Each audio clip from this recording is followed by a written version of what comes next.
welcome to the Flores Garden. Today's book review is on the duology by Isabel Ibañez. The first book is What the River Knows, and the second book is Where the Library Hides. So initially this was going to be two separate videos, one for each book, but I will explain why later as to why it's both of them in one video. First of all, I just want to say, look how pretty this is. Since it was a Barnes & Noble special edition, it has hieroglyphs on the front, which I did take the time to translate. His secrets can kill her. While I was in the middle of reading the book and I translated this, I ended up freaking out super bad, what's going to happen? Another part that made it a special edition, I mean, look how gorgeous these pictures are. I just kept flipping to the front to look at them. They are amazing. I love it. Synopsis. Bolivian-Argentinian Inés Olivera belongs to the glittering upper society of 19th century Buenos Aires, and like the rest of the world, the town is steeped in old world magic that's been largely left behind or forgotten. Inés has everything a girl might want, except for the one thing she yearns for the most: her globe-trotting parents who frequently leave her behind. When she receives word of their tragic deaths, Inés inherits their massive fortune and a mysterious guardian, an archaeologist in partnership with his Egyptian brother-in-law. Yearning for answers, Inés sails to Cairo, bringing her sketch pads and a golden ring her father sent to her for safekeeping before he died. But upon her arrival, the old world magic tethered to the ring pulls her down a path where she discovers there's more to her parents' disappearance than what her guardian led her to believe. With her guardian's infuriatingly handsome assistant thwarting her at every turn, Inés must rely on ancient magic to uncover the truth about her parents' disappearance, or risk becoming a pawn in a larger game that will kill her. The Mummy meets Death on the Nile in this lush, immersive historical fantasy filled with adventure, arrivals to lovers' romance, and shocking twists and turns. When they said shocking twists and turns, they were not kidding. So from the very first page, I absolutely adored the writing style. It's mostly in English with some Spanish peppered in here and there. And as a Mexican American that grew up in the Southwest, mainly between New Mexico and Arizona, I kept jumping back and forth, but I digress. I know a lot of Spanglish, so I absolutely loved how Ibañez really wrote this book. It was fantastic. Almost immediately, Inés gets a letter from her uncle that both of her parents had gone missing and are presumed dead. And because it was never actually confirmed, it was always at the front of my mind, maybe they're not dead, because they never actually said that her parents were dead. They never found any bodies, or oh yeah, your parents went over here and they haven't been seen for several weeks. But since her parents are presumed dead, her uncle Ricardo, her mother's brother, is now her official guardian.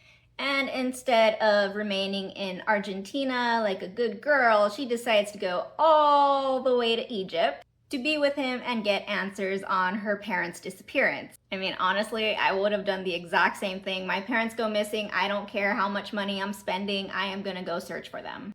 Upon arriving in Egypt, she ends up meeting her uncle's assistant, who we don't know the name of yet. The assistant says that she's not going to stay, and he books her passage back to Argentina on the exact same ship that she had just come off of. He said that if she doesn't go willingly, he will force her to go. And the way this assistant talked, my jaw dropped at that. Boy, who do you think you are? He was an arrogant jerk. But it also had me thinking, why would Tío Ricardo send his assistant out there to ship Inés back to Argentina? So while he's trying to get her back onto the boat, she outsmarted him and ran away. And she managed to get onto a train. And at this point, I mean, it's still early in the book, but I was screaming, yes, girl. Get out there, keep running. I loved Inés, she is awesome. So for the most part, we see that the book is written in first-person point of view through Inez's point of view. And every once in a while, we will get like small little snippets of the assistant's point of view. And it's not until page 40, that we find out that the assistant's name is Whitford Hayes. And when I saw his nickname was Whit, my first thought was like Whitaker.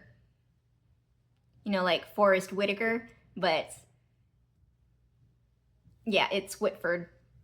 I don't know why I was expecting something else, but yeah. So throughout both books, he's either called Whit or Mr. Hayes. So by the time Inez manages to get to the hotel that her parents had been staying in, Whit catches up to her. And while I was reading this, I was trying to come up with the right words to describe him, but Isabel Ibañez did that for me, so I'm just going to read that out loud. He was the kind of person who could charm someone while robbing them blind. That was literally like the best description to describe Whit. And his whole character just intrigued me. Like, you're very suspicious, but you also hold my interest. So Tío Ricardo is constantly trying to ship Inez back to Argentina, but she's always outsmarting both him and Whit, running around and escaping them. And it's so funny to read about. I absolutely adored the interactions between Inez and Whit. When I am really immersed in a book, I cannot control my facial expressions. So a majority of the time, I sat there with this really surprised but amused look on my face. And when I was reading this in front of other people, they would comment on it. It was like, what are you reading? I'm like, shh, leave me alone. It's just getting good.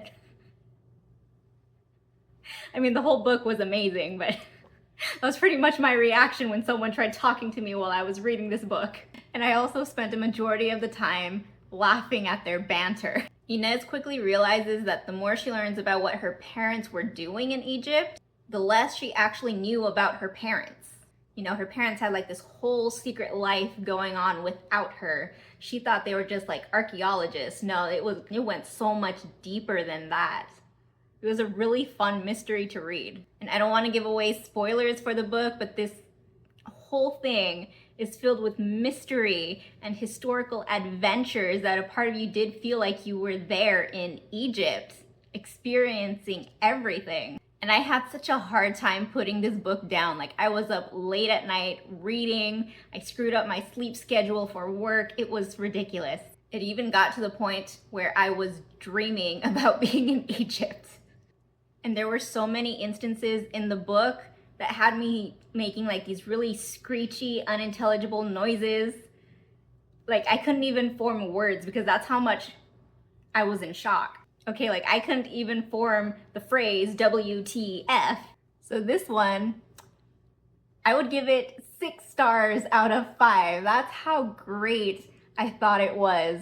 And when I finished reading it, it ended on a cliffhanger and I was screaming. It was so bad in a good way. But the best part was that when I had finished it, I was checking to see when the sequel would come out, and it was going to be out like 2 weeks later or something like that, which I'm like, that is way too far away. I need it like now because that cliffhanger had me screaming. So of course, when I got the second book, I read it like immediately. I didn't even wait to finish whatever other book I was in the middle of reading. Okay, second book, Where the Library Hides.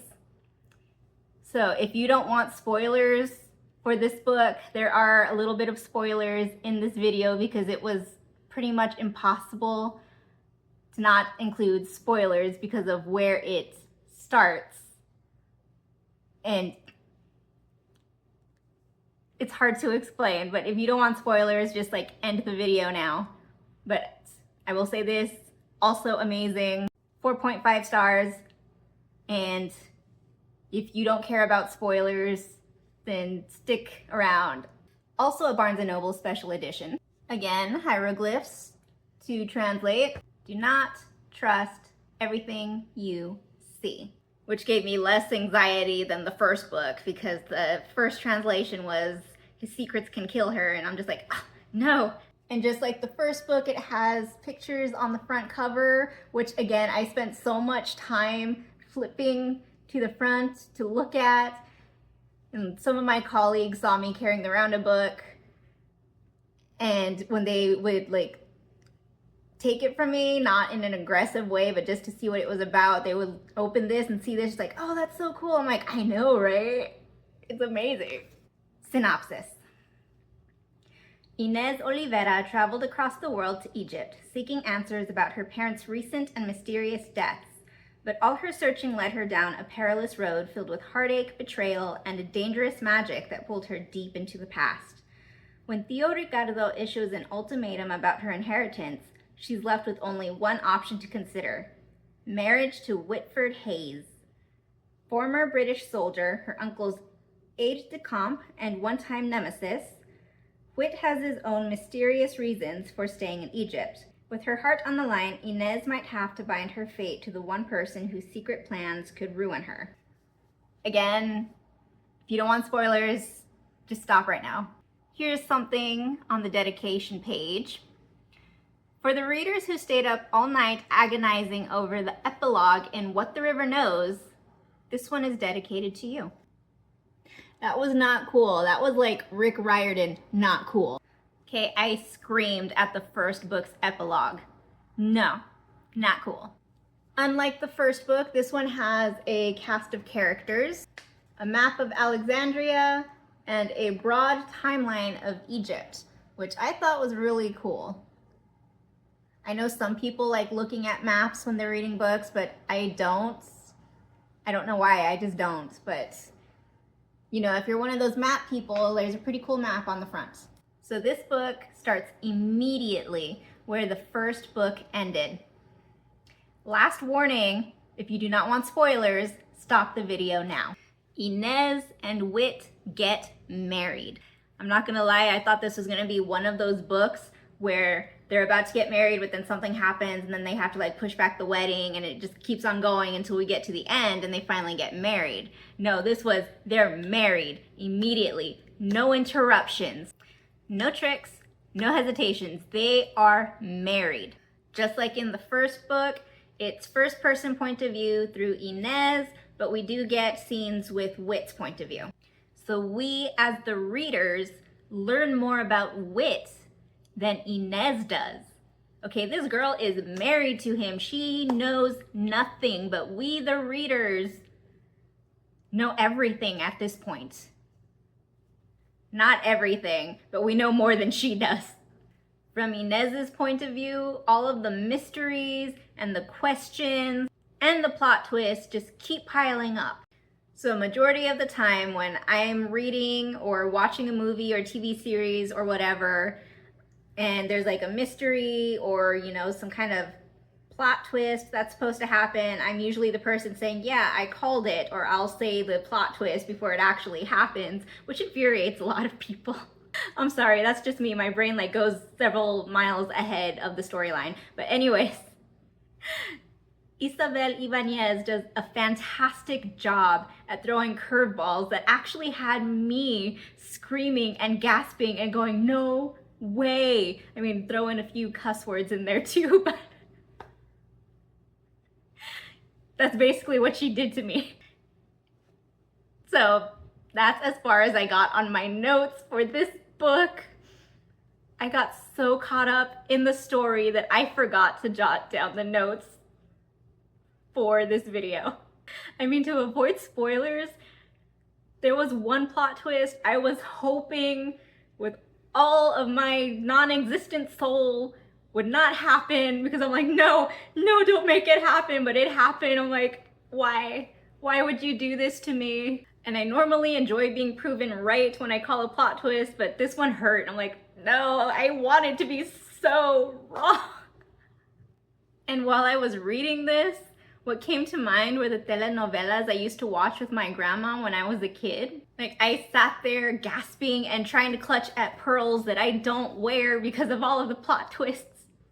This book almost made it to a 5, super close, but it's a 4.5 star, and it had to do with the ending.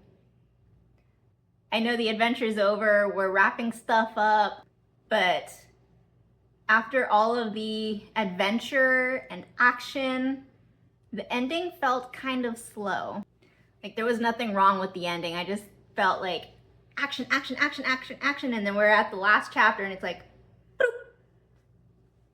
But that's just me, okay? I do highly recommend these. These were amazing. It's been a while since I found books that I find it hard to put down. And because I loved these so much, I actually want to try and find other books that she wrote to see if I get the exact same reactions as I did in these. So that's all I have to say on these two books. I'll see you next time. Bye! Fuego eterno, mi dulce infierno, que me hace